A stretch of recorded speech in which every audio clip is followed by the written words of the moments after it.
1. I have a strong sense of smell, and I always smell things that people can't, but I always find the source except for the smell of milk tea. Sometimes it comes out of nowhere and I smell it the whole day. Other times I'm around someone who's making or drinking it, and the smell stays with me the whole day even though I don't drink milk anymore. Doesn't matter if I go back home or take a shower, the smell lingers with me almost like it's on me. It only stays with me for a day and is gone after I wake up. Almost like sleeping gets rid of it. I tried thinking of who or what I associate with milk tea, and all I could think of was my grandmother. She used to make it when I was maybe 7, and the only reason I know is because I had a memory of how safe I felt, which was very rare in my childhood when we visited her. She herself I barely remember and never really had a relationship with. I was one of so many grandchildren. She died probably when I was 10. No, I didn't really feel that sad about her passing, but I was very sad for my mother. Years after her death, I was probably 12 to 15, I had a dream I was outside her house. She was standing near the door and I was excited to see her. I walked towards her, but the closer I got, the more unsettled I became. I stopped walking and felt that she was suddenly scary to me. It wasn't like I felt it wasn't my grandmother, but it was more like I saw her as she truly was. She was still there, looking at me, and I couldn't run or move anymore, and suddenly sleep paralysis took over, and I was sleeping in a dream version of my bedroom, and was stuck in a sleep paralysis loop before I eventually woke up. The dream kinda tainted her memory, which I barely have, of her, to the point where I wonder if she was ever truly a good person or a good mother to my mom. I don't trust my mother's opinion of her parents or anyone really, and sometimes I feel like they were more neglectful than my mother let on. Anyways, the milk tea smell issue, which has only started happening maybe 3 years ago, and a handful of times a year, has got me really thinking she might be trying to communicate with me or something. I wrote about this issue a few days ago, because it was really occupying my thoughts. That night I listened to a pick a card reading from a reader whose videos I watch when I can't sleep. I never got an accurate general reading, but this creator always has very deep and positive readings.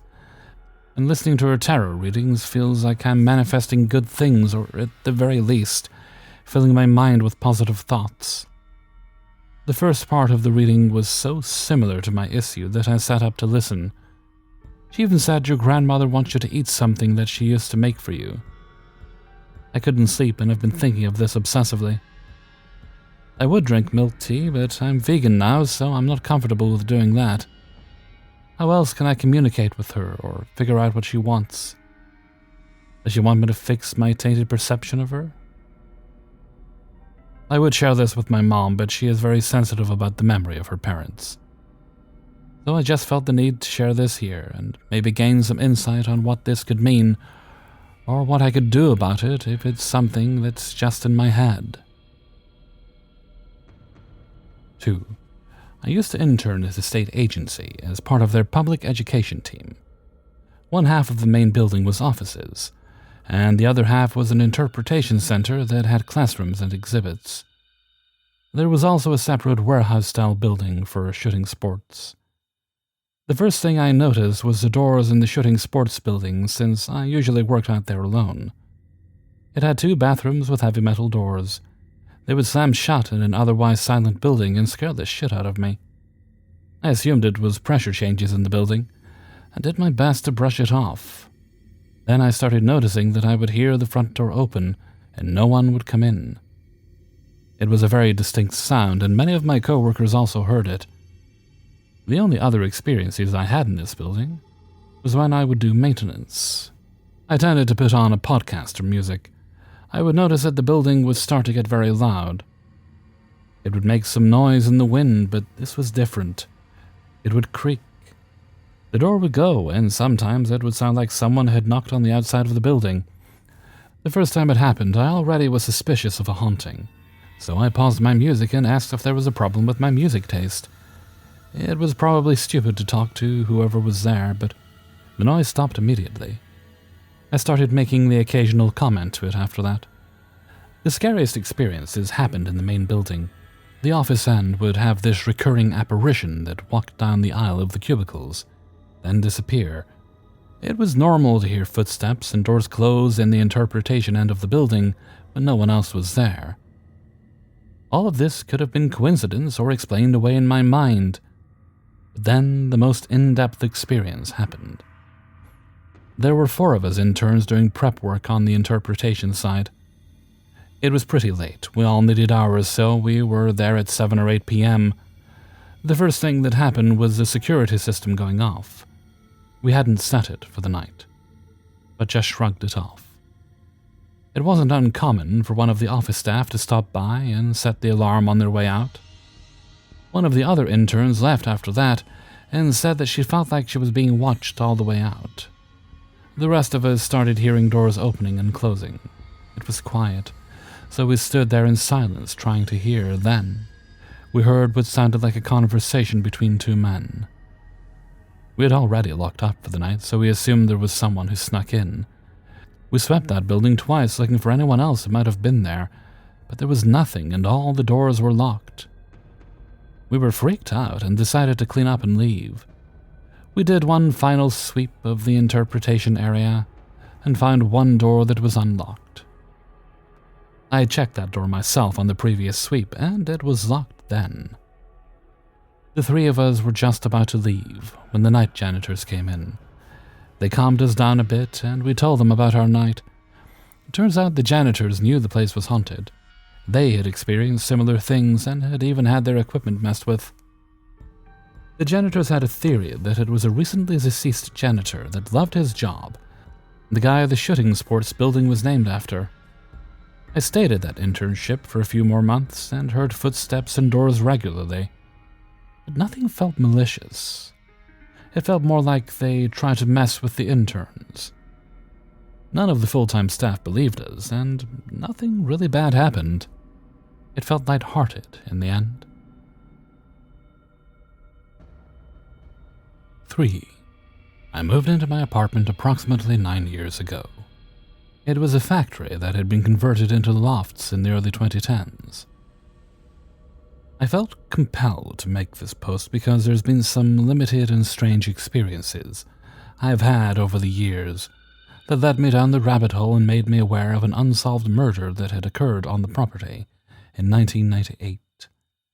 I'm just wondering if this lines up with any of the other experiences out there. Shortly after I moved in, I was living on my own and had an experience where I had fallen asleep in front of the TV, and when I woke up and got up from the couch, I stepped into a thick puddle of liquid that was not there when I fell asleep. The puddle was probably 30 centimeters in diameter.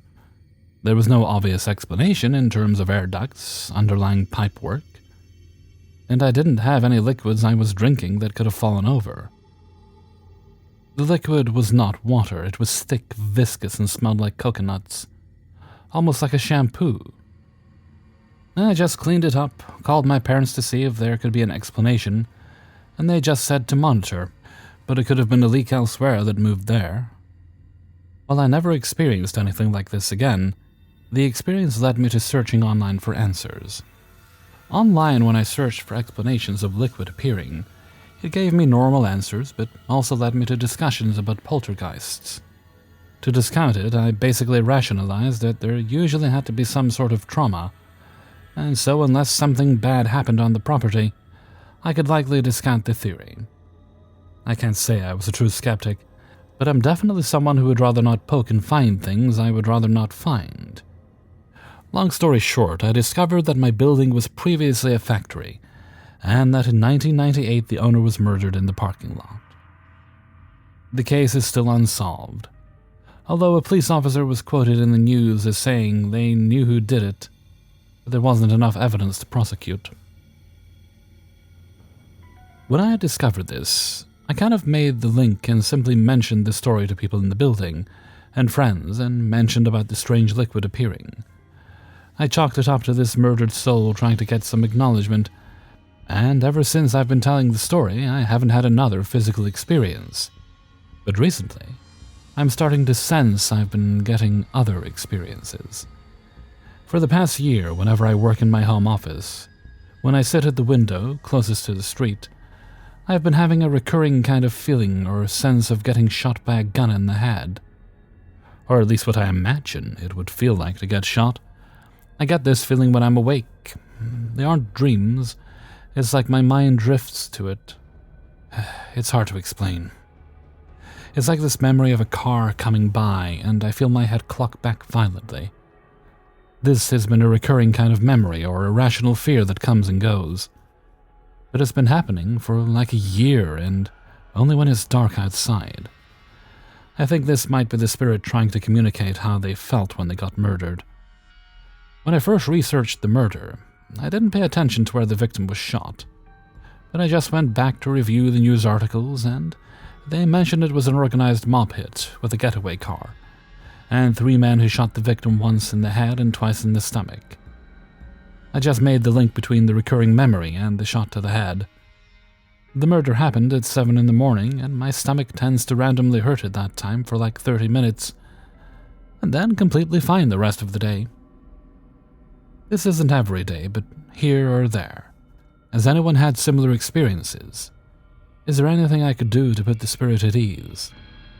Another element of the murder is that after the victim was killed, people found out he had a secret private life with a mistress in Florida who was married to a famous chef in Miami. The location of the murder was in Toronto, Canada. 4. Last night I was getting ready for bed, and as I lay down I was finishing up a YouTube video that I was watching. When finished, I leaned over to the side of the bed to plug in my phone after setting my alarm for the morning.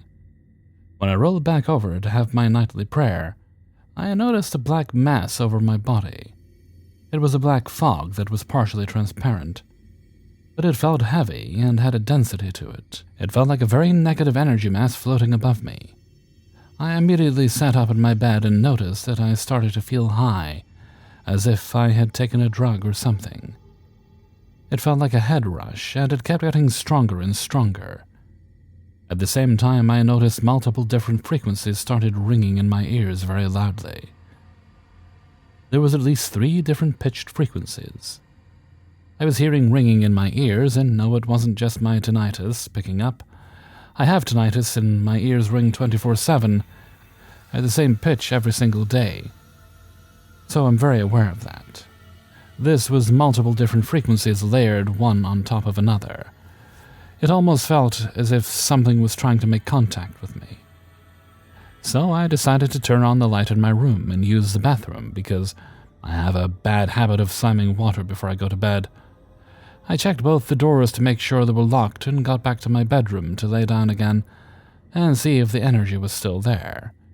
As soon as I turned off the lights again and lay down in my bed, I felt the same negative energy vacating my room. By the way, at this point, and also while I was going to the bathroom and walking around my house, the loud ringing in my ears continued and hadn't stopped. I also said to myself as I was walking to the bathroom, "The fuck is this noise? If there's anything trying to contact me, I cannot hear what you're saying, and this is just annoying and doesn't feel good. I feel sick from this, and this is only disturbing me and not making any sense, so please stop." So there I was, laying down for a second time and still feeling almost sick, with loud noises in my ears and feeling a negative energy in my room. And that's when I started to pray and ask God for help. I repeated over and over that we do not allow any negative energy in this house, and we only allow love and positivity in this house, and anything other than that needs to leave at once. I repeated this for maybe 5 to 10 minutes, as I also envisioned a white light in my head beaming all throughout my room. I envisioned every room in the house and shining a white light throughout the entire thing, while I continued chanting for anything negative to leave, and also asking for God to rid anything negative. As I envisioned this white light beaming through the house, the color, white in my head, would get brighter and brighter and feel stronger and stronger. After that, between 5 and 10 minutes of doing this, the energy in the house had completely shifted. It felt lighter. The negativity was gone. I did not feel nauseous anymore, and there was finally silence in my ears. I knew that my efforts had finally worked. and then after a few more minutes I started to feel warmth and good energy in the room. It made me feel safe and welcoming to fall asleep. That's when I finally felt like it was safe and comforting to fall asleep, and so I did. One last detail I just remembered is that I have our house's washer and dryer in my room because that's the only hookup spot. Fucking annoying. And my roommate was in my room yesterday night doing laundry. So I'm going to have a talk with him later today and ask him if he was having any negative thoughts or energy around him while he was in my room where I sleep, while he was doing laundry. Because I can't control his energy before he goes in my room, but I can have a talk with him about it for the next time. I know this probably sounds crazy, but I have been having experiences like this my entire life. I'm now 28 years old, but when I was a kid I remember hearing voices and seeing shadows all the time at relatives' houses. And throughout my adult life, I have had extremely similar situations to the ones I have just described here. That's why I knew to ask for God's help and to envision a white light over my house. Earlier in life, I would have just given up and fallen asleep with the negativity in the room, feeling scared. But since this has happened multiple times, I know the steps it takes to get rid of negative energy in my room. I have lived in multiple states, Michigan, Tennessee, and Florida, as of the last 10 years. And I've had the craziest and most reoccurring experiences whilst living in Tennessee, and secondly in Michigan, and mostly none in Florida. Which is interesting because I lived alone in Florida, and always had roommates while in the other states. So maybe it does have something to do with other people's energy, and maybe I'm just more sensitive to it. Has anyone had a similar experience to this? Like I said, similar things have been happening to me for the better part of my life, and every time I tell friends or family about it, they can't relate to me. Thanks for taking the time to listen to this. My point in posting this is for anyone else that may be having a similar experience to find this, and hear that they are not alone. Some people are more sensitive to energy and experiences like this, even as adults. 5. Locational context. I live on a farm in the middle of nowhere, in British Columbia's interior. No cell service, neighbors are beyond shouting distance. A very on-your-own lifestyle out here. My trailer is at the top of this property next to a barn, surrounded 360 degrees with forest, except for the little road up here. The mountain, Mount Ida, has a long history with the Aboriginal people of my area. I've been told stories of the mountain since I was a kid. Basically, the summary of every story is people are banished from the mountain because the spirits make it too dangerous. All sort of weird things have been seen and happened on this mountain. Last night, around 10:45 p.m., I heard 3 sets of sirens rush by the road. Out here you never hear sirens. In my accumulative 15 years here, I've heard 1 siren, and it was earlier this week. Basically, it just intrigued me at that point. Wasn't until about half an hour later or so and my power cuts out. I'm already in bed at this point, lights were out. Only way I actually noticed was because I had no Wi-Fi. Now that's always a heart stopper, because out here no Wi-Fi means I'm entirely on my own. This makes me anxious for sure, but I'm more worried that I won't be able to call the fire department if something catches on fire than anything. Then out of nowhere I hear this super sharp and loud cry, like a kid who just crashed on a bike. Hysterical crying from what sounds to be a young child. My dogs are going absolutely nuts at the door. Now, if you're familiar with cougars or mountain lions, you should know that they can often mimic a child crying. And scarily accurately, too. So, laying there as attention builds, I'm just telling myself it's a cougar. That's all it is, just a cougar. For me, that's the best case scenario right now, that it's just a cougar. Dogs have finally calmed down, and I'm still trying to get some shut-eye when I hear the second sound. This was an ungodly sound that I've never heard in my life. This one sounded like a mix of every horror movie monster all in one. I can't even describe it. It was about 5 seconds of pure screeching, like a demonic banshee with the vocal cords of a T-Rex. The bass to it shook my head. It was as if there was a concert-sized sound system hiding in the forest blasting zombie vomit. I could taste my heartbeat at this point. My dogs are acting like rabies-ridden pit bulls towards the door, snarling and growling like whatever just screamed was on the other side of the door. I didn't know what to do at that point. Couldn't call or get in contact with anyone. Lights are all off. I'm just laying there in the dark, utterly and completely scared. I was not about to get up and go investigate. It's the middle of winter, of course, too. I just laid there, checking my phone every 30 seconds, seeing if the Wi-Fi came back. Nothing else came after, though. Just ended up falling asleep at some point. As of this morning, everything was back to normal. Nothing creepy going on, power's back on. Made a post in the local Facebook group. Nobody else in the area heard anything, and only a few lost power as well as me. So take it as you will. Cougar in heat, Bigfoot coming out of hibernation, 1,000-year-old native ghost trying to get me off of his land? I'm not a very paranormal guy, and I have no idea what it could have been at this point. Would love to hear your thoughts, ideas, or questions. Hey everybody, Hellfreezer here, and thank you very much for listening to Paranormal Stories, episode 311. And thank you very much to everybody who allowed me to use their stories in this video. Before you go, please do hit the like button, just kind of poke it if you would be so kind, and share the video with friends and family. Thank you very much. Okay, let's see. Let's move right along to Hellfreezer's question of the day. And today's question is: if you hear a scream in the night, do you go and investigate? I did that once. Eventually I realized it was probably a fox imitating a crying child, because they do that in the UK. It sounds like a child crying. I was reminded by that last story there. And perhaps rather foolishly, I went out to see what it was, because I was literally recording a paranormal video one night. I've probably mentioned this before. And in the middle of it, suddenly I hear a crying child in the distance. It was one or two in the morning. I can't remember the exact time, but it was late. Certainly not a time for a child to be outside crying. And so, brave or foolish, almost definitely foolish, I threw on my jeans and my shoes and went out to find what was going on. And I couldn't find anything. And then eventually I realized, oh yeah, fox. But what would you do? Would you go and investigate if you heard such a sound late at night, when you're all alone? Please do leave your answers in a comment below. And with that, I'm going to head off for now.